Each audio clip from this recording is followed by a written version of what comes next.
Why would they be exempt? And what do they show or not show? Right. You know, these are questions which the government has not been made to answer. And there seems to be no other mechanism to try to force this information into the open. Not that a lawsuit is going to be successful doing that, but at least it supposedly involves the right to learn that kind of information. So we'll see. Two things I want to get before we close today. You're listening to Live from the Heartland. Our guest is Dennis Cunningham, a honored lawyer and activist over many, many years, and a visitor to Chicago today from California. He's, wimping out because of the cold, but you're not wimping out on the big issue here. Two things I want to know about. One, what do you think about the new administration's apparent unwillingness to go backwards, as they say, and look at, or themselves look at, what sins may have been committed in our name by the former administration? Mm-hmm. And two, in the course of mounting this suit, have you had any breakthroughs in terms of support coming from other corners or individuals that gives it a little bit more wings, a little updraft? There's a huge constituency for what they call the 9/11 truth movement. Right, there are truth truthers movement all over the country and people doing work on it. And there's actually been polls that show as many as 40% of the population are convinced that the government had something to do with it, quote unquote, whatever. That there's something fishy about the stories, the explanations that have been given. That's bedrock. You can't avoid that. The contradictions and the omissions and the distortions. I mean, they had this third building in the Trade Center that came down at 5 o'clock in the afternoon. Building number 7? It's not mentioned in the commission report. Nothing is said about it. It's just ignored.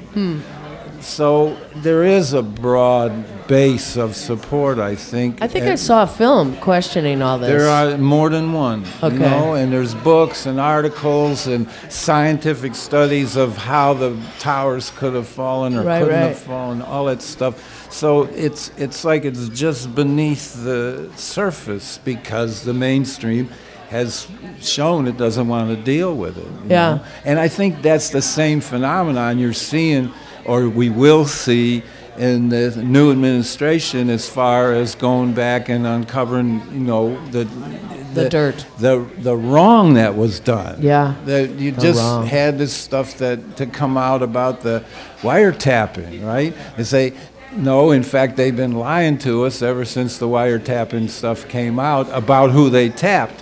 And in fact, they were tapping everybody, and they were focused on journalists, and you can bet they were focused on activist organizations as well, But people don't want to deal with that. People do not want to hear this. The New York Times sat on that story for a whole year. The wiretap story? Yeah.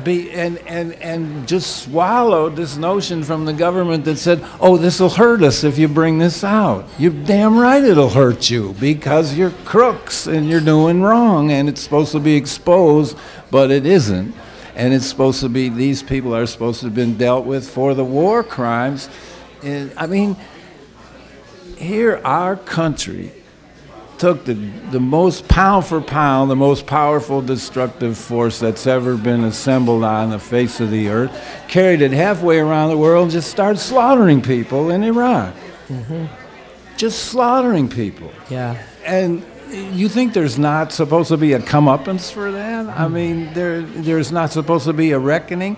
We're feeling it now. Yeah. And we're going to feel it worse. And yet, the same stampede of the Congress that happened in 2002 to get the authority to invade Iraq, supposedly, which wasn't real, but they treated it as that, is the same thing they did to him about the bailout. You know, oh my God, if you don't do what we say, everything's going to collapse. Yeah, and nobody can account for that 350 whatever that they gave out in September. They gave it out, and then they won't tell them what they did with it. Right. Well, why wouldn't they tell them if they did the right thing with it? They'd be rushing to say, look, we did good here. They put that money in their pocket and ran. I think it's just, you know, people like you and I sitting down here on the Fringe. ground level. No, I mean, I don't feel like fringe. I'm right in the middle of stuff here on this Solid, corner. okay. People come in So every much day better. of all stripes and of all beliefs, and they come here to eat. It's pretty central. That's so, good. We don't want to believe this sort of thing is possible. We really don't. I mean, when I remember first hearing the questions raised about Pearl Harbor and the fact that some people knew and they let it happen in order to get the kind of juice behind and energy behind the joining the war The Gulf amongst of the Tonkin, American. same thing. Well, Gulf of Tonkin is another one which Remember the Maine. Yeah. I mean, it's a great American tradition. There was one in the Mexican War as well. I hate it. All right, we got to end this, but you're going to come back, right? Because Sure. you always come back to Chicago. Absolutely. I have a picture of you and your daughter singing on the stage. Oh. Yeah. You have been listening to Live from the Heartland. My name is Katie Hogan. I'm your host this week. I'd like to thank my fellow hosts, Lisa Smith and Michael James, the producers, Laura Herman, Lisa, Chris Colgan, our Heartland Media, Evan West, who's putting all kind of tapes of our show on Heartland Media, one word.